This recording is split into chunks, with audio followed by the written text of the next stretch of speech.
Half Bad Trilogies from Sally Green. I literally read this book twice already. I'm on the second verge of reading the second book again. Right. I finished yesterday the first book for the second time. So I kind of already know what's going to happen for my second read, but it was just so good, and I felt like I needed to reread it. The series was on Netflix for the first one, but it wasn't really the same as the book, to be honest. The plot is the same, which means the main character and the supporting characters are the same, and the main plot of the story is still the same, but the detailing and the adventures are certainly not the same from the book to the series. And I love the books. If you like fantasy, romance, pick them up. They're easy to read. It's not the language is not so complex, so I went through them, like each book, for a few days, really. Within a matter of 2 weeks, I have finished the first reads, all three, and then basically I went back again. Yeah. So a brief story is the first book. Half of the book covers him as a child and growing up, as he grew up, and the atrocities that he goes through, because he's basically born from two different clans, and one side of his clan is considered good, and the other side is considered bad. But the so-called good side clan is the one that really raises him, but they didn't trust him because they fear that he'll end up being more of the other side, just because often when you're half caste, the bad side is what dominates. And yeah, and so the fear of him having to become, quote unquote, the bad heritage, picking up the heritage of the bad side, that led to him really having a miserable childhood.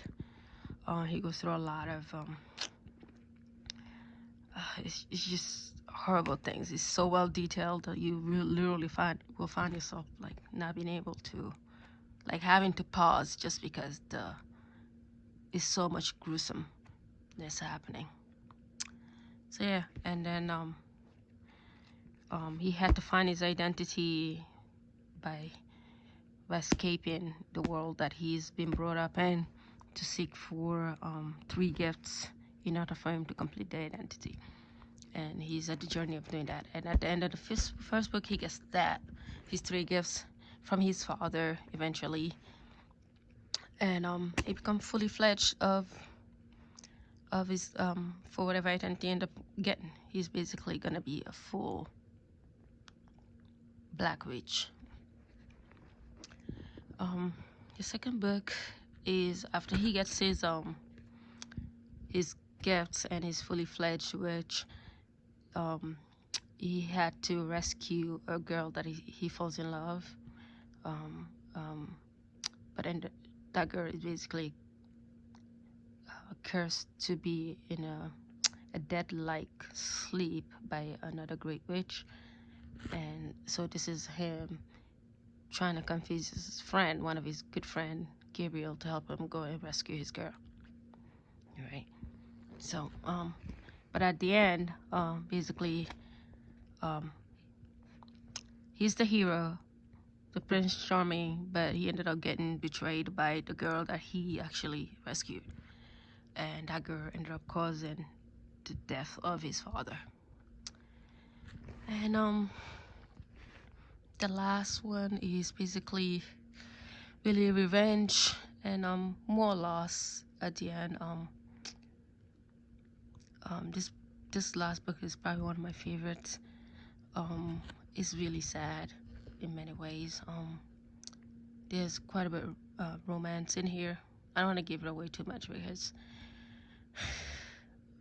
if you give it away, let somebody read it, that would kind of suck. So just know that it's really sad. Yeah, it's pretty sad.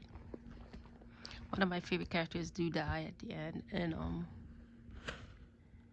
I literally found myself tearing up as I was reading the passage. So yeah.